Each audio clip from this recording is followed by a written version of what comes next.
Chapter 3 The Shooting. "Well, my darling," said Mr. Fox, "what shall it be tonight?" "I think we'll have duck tonight," said Mrs. Fox. "Bring us 2 fat ducks, if you please. 1 for you and me, and 1 for the children." "Ducks it shall be," said Mr. Fox. "Bune's is best."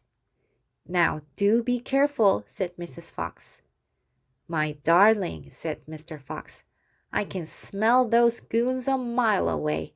I can even smell one from the other.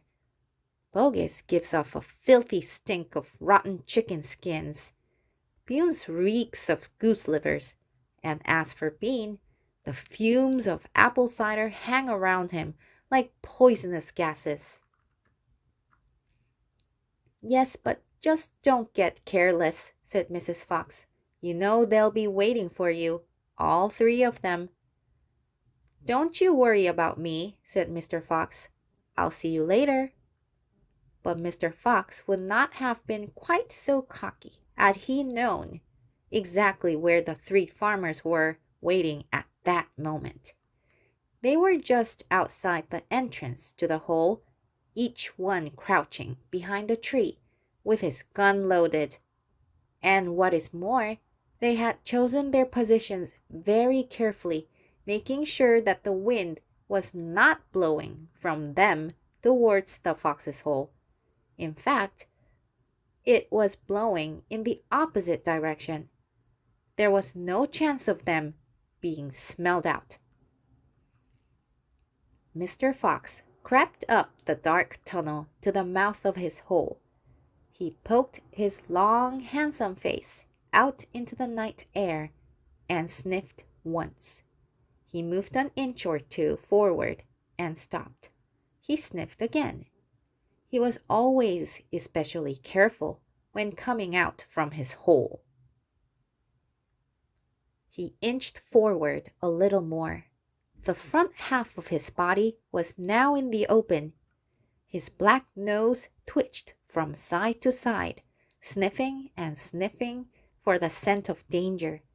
He found none, and he was just about to go trotting forward into the wood when he heard, or thought he heard, a tiny noise, a soft rustling sound, as though someone had moved a foot ever so gently through a patch of dry leaves. Mr. Fox flattened his body against the ground and lay very still. His ears pricked. He waited a long time, but he heard nothing more. "It must have been a field mouse," he told himself, "or some other small animal." He crept a little further out of the hole, then further still. He was almost right out in the open now. He took a last careful look around. The wood was murky and very still. Somewhere in the sky the moon was shining. Just then his sharp night eyes caught a glint of something bright behind a tree not far away. It was a small silver speck of moonlight shining on a polished surface. Mr. Fox lay still, watching it. What on earth was it? Now it was moving. It was coming up and up. Great heavens! It was the barrel of a gun.